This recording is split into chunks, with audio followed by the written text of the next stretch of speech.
Today our topic is static and non-static. Come, let's dive into the topic. As we have one earth, in the same way we have static inside Java, which is only one copy. As we have one earth, we have one static member per class. Like we can create n number of copies of one folder. In the same way in Java, we can create n number of copies of one class by using concept of object creation. Come, let's dive into the topic and understand what does it actually means. Hi, hello everyone, welcome back to my channel. In this class we are going to discuss about static and non-static members along with their memory allocation. So whenever we write any program inside Java, so first we need to store that code inside one file which is called as source file. Source file. So this source file will be stored with the extension name some file name dot java. So here I have created one folder on desktop. So inside this folder I have created two Java files. So if we have any file with the extension .java, it will be a Java source file. So inside this, I have written some code in Java programming language. I will consider my file name as A1. So inside this file A1, I have created a class with the name A1. So that is some convention. Like class name should be same as that of file name, so that whenever we execute, we don't get any errors and execution goes smooth. This is in high level. That is converting into mid level. So here we are converting into byte code. So in this file we have byte code. How we will convert? By using this command javac file name dot extension, which is Java. So by using this command we will convert it into bytecode. So this after converting this Java file into bytecode, it will automatically generate one file which will be class file. That bytecode will be present inside this file. So let us see how does we convert it. So here I will open the command prompt.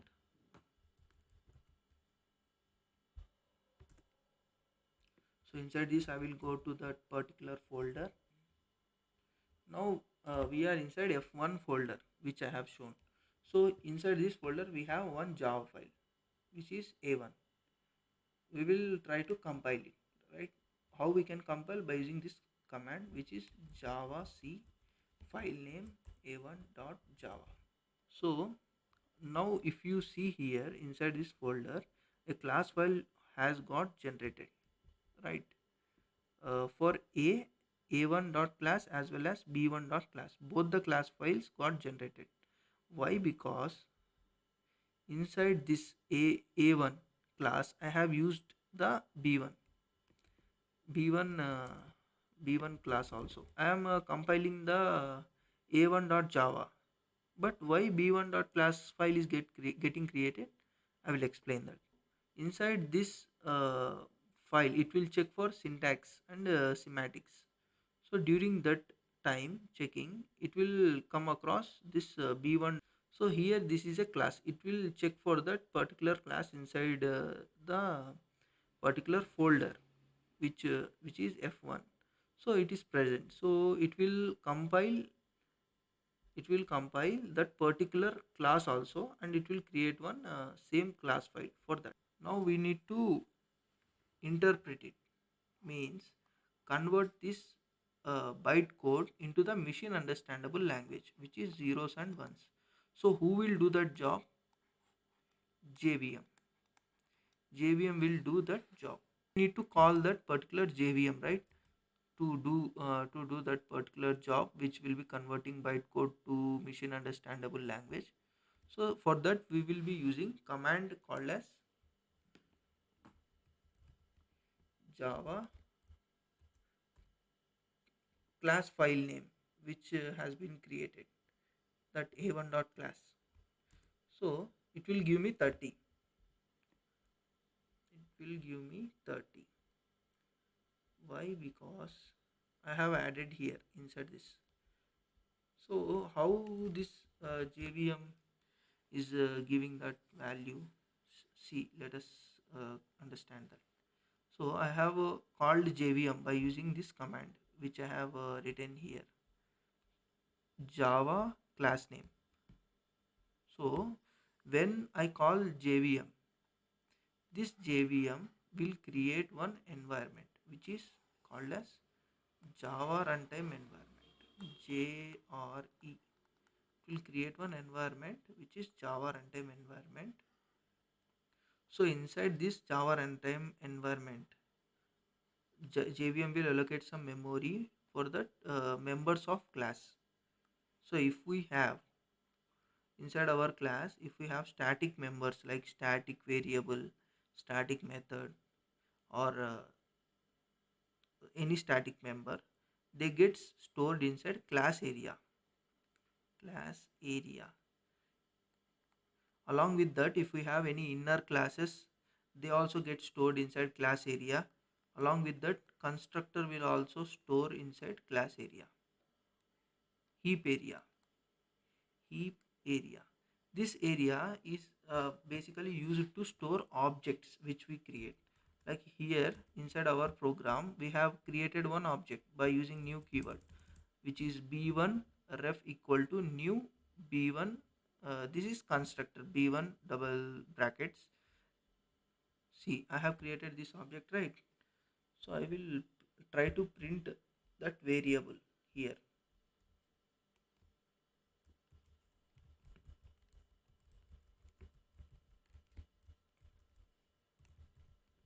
So I will try to print it. So let us see what does it give. Java. I need to compile again.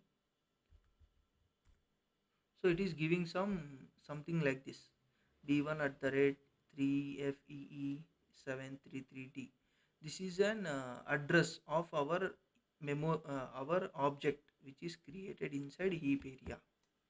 So if you think this heap area, inside this heap area, our object will be having some memory allocated, and that address, that memory address will be at the rate some hexadecimal value, class name. First it will start with class name. So a at the rate some hexadecimal value like 4ab, like this. This will be the address of that particular object which is present inside heap area. So the heap area is used to store objects. After that we have one more thing which is stack area. Stack area. This stack area is basically used to execution purpose. Sorry, if we create any method, that method need to be called. So who will call this main method? Our JVM will call this main method. So whenever this method is called, inside this stack area, one frame will be getting created for the execution purpose. This will be uh, main frame. So inside this main, the execution will take place. This will be reference. So we will discuss about that after we get to know that execution take place in the stack area. After that we have one more thing which is native method stack. Basically native methods are the one which consists the other programming language. So if we want to execute C or C++ inside our Java programming, we use these native methods. So their execution take place inside this particular native method stack. So after that we have something called as program counter register.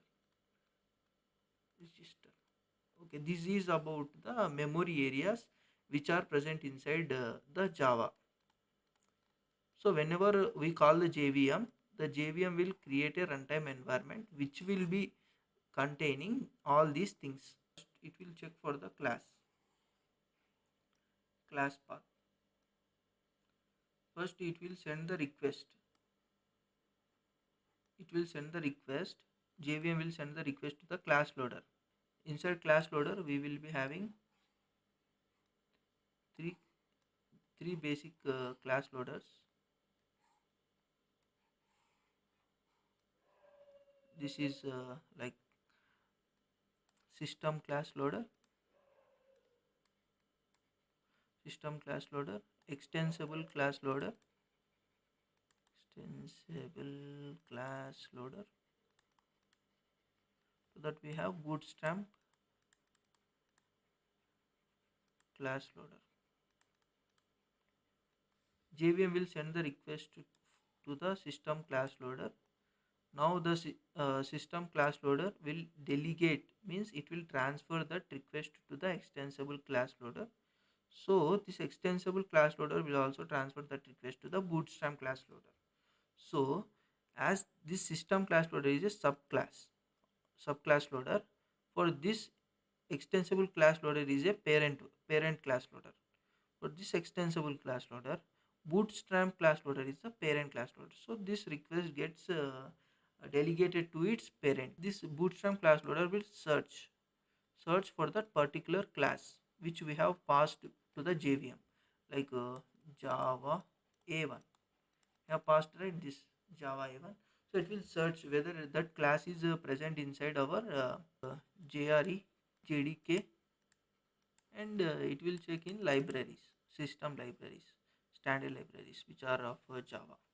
So if that particular class has been found there, then it will start execution through the main method. If it does not found that particular class, then it will uh, delegate to its subclass. Extensible class loader will again search for the class inside that, inside which areas, JRE JDK and libraries, and also it will search for this extensions like jar file which we have added to our class path. Like if we are using Selenium, we will download the Selenium jar file and we will add its class path to our libraries, system libraries. So there it will check for that particular extensions, inside that extensions whether our class is present or not. If it is present, it will start executing the main method. If it does not present, it will delegate its request to its subclass, system class loader. So this system class loader, it will check inside the this particular folders, like system variables,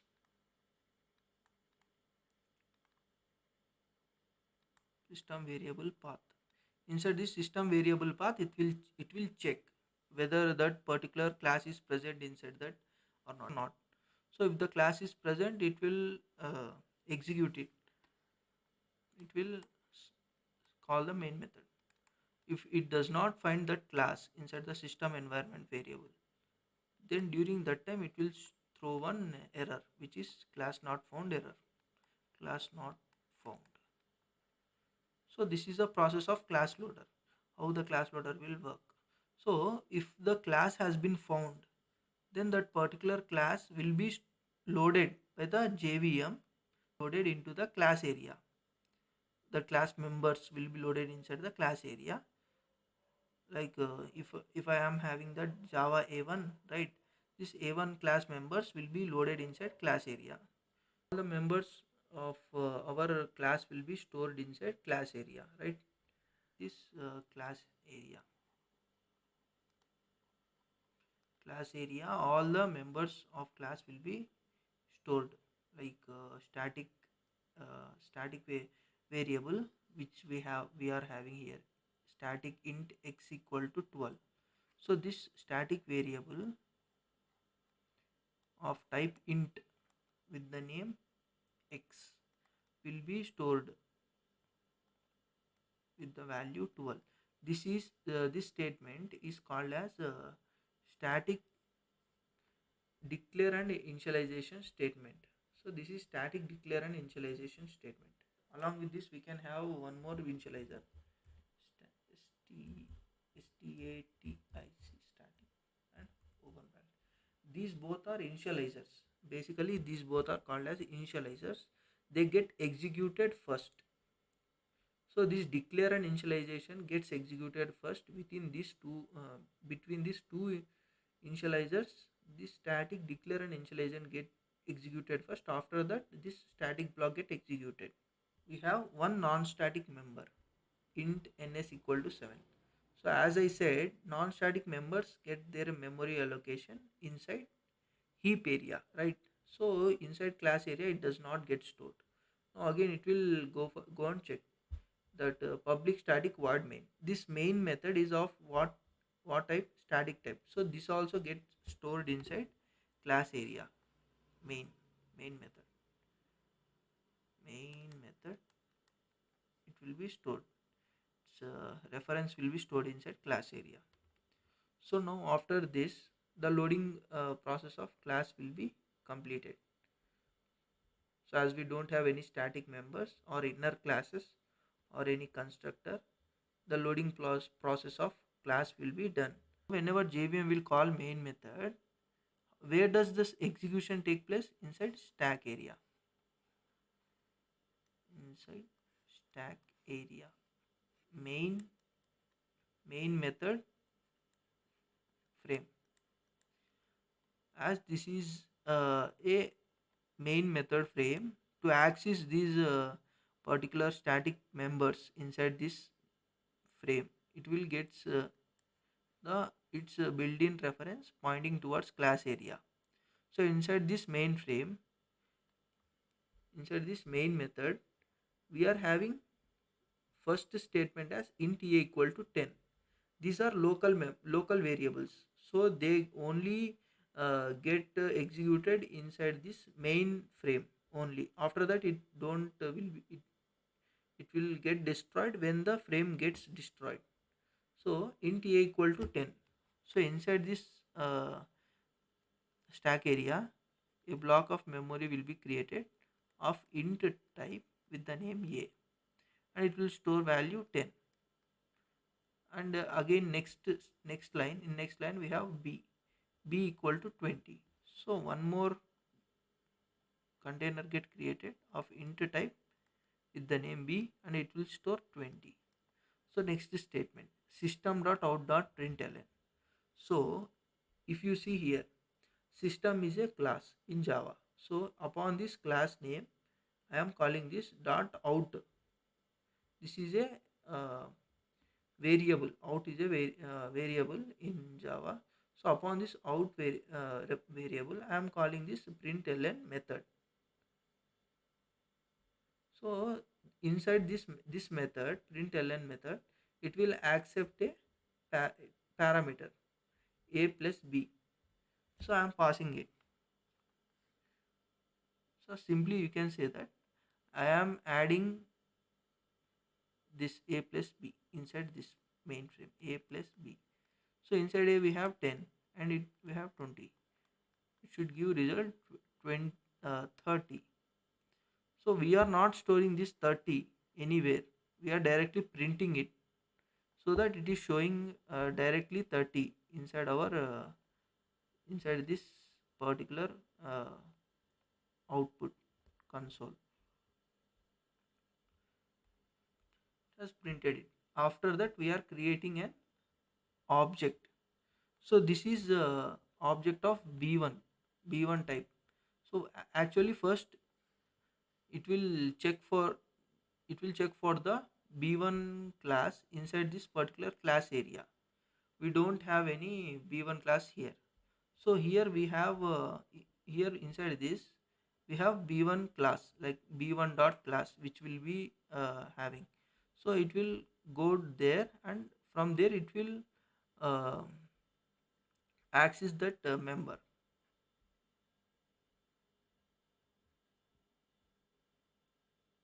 So here this b1 constructor will be called. So this b1 constructor, as we don't have any constructor here, inside b1, right? Inside b1 we don't have any constructor. Default constructor will be created by JVM itself. So the default constructor will be called, and this constructor will load all the non-static members which are present inside this b1. So inside this b1 class we have two non-static members, s equal to 10, b equal to 90. So these two non-static members get load inside the object. Which object? The object which we have created right here. Inside this object, this is object reference, or we can call it as address. So inside this reference address the object will be created. So inside that our particular two variables, which are these two variables will be getting stored there inside that heap, inside heap area. As we are creating an object inside heap area, and memory gets allocated with the class name, right? b1 at the rate some hexadecimal value a1 2 3 4 b, like this it will be created. So inside this memory space, this v1 constructor will load the non-static members. What are those non-static members? Here we can see them. So we have two non-static members, s equal to 10, b equal to 90. So they both get stored inside this heap area. It will create a container of type s, and it will store 10. Yes. After that it will create a container of type int with the name b, and it will store 90 inside that. So this object, this b1 object which is created here will be having the reference, built-in reference pointing towards class area also. So this new keyword will allocate a memory, and b1 will store that variable, non-static variables inside that particular memory. And after completing this, the address of this particular memory location will be given back to the mainframe. Inside this mainframe, a container will be created of what type? b1 type, with what name? Reference name, and that address will be stored inside this variable, which is b1 at the rate a124b. This address will be stored. If we want to access any member inside this heap area, by using this address, we can access it. So that address is stored inside ref, right? Ref dot, we can call any member. So we have s, right, inside this s variable, right? Ref dot s, we can call it ref dot b to access them. So we will see that here, writing s system dot out dot print ln ref dot s, I am calling it. After that I am calling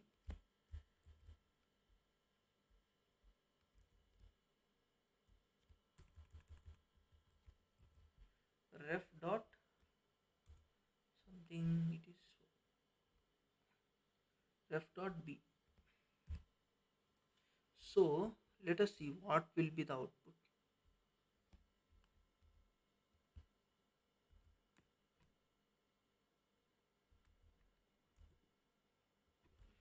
See, here it is showing 10 comma 90 b1 class ref.s and ref.b.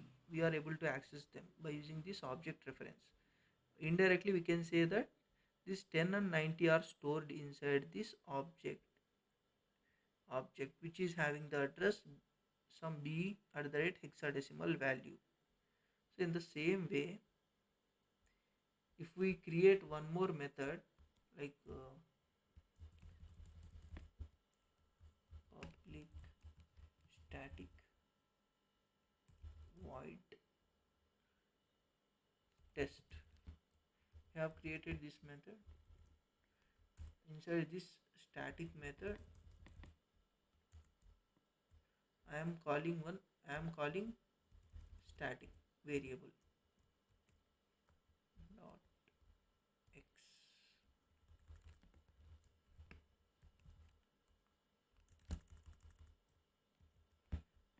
I'm calling that static variable a1 dot x. So it will print whenever I call this method inside static method directly. Test like this. I'm calling this static method. If we want to call non-static method inside static area, any non-static member inside static area, compulsory we need to create an object.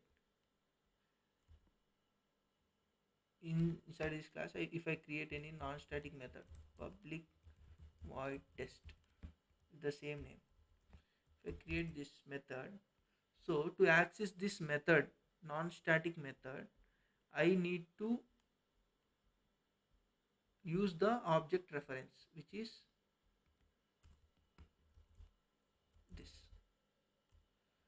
ref dot, what is that method name? Test, right? Test. We'll give test one. Okay.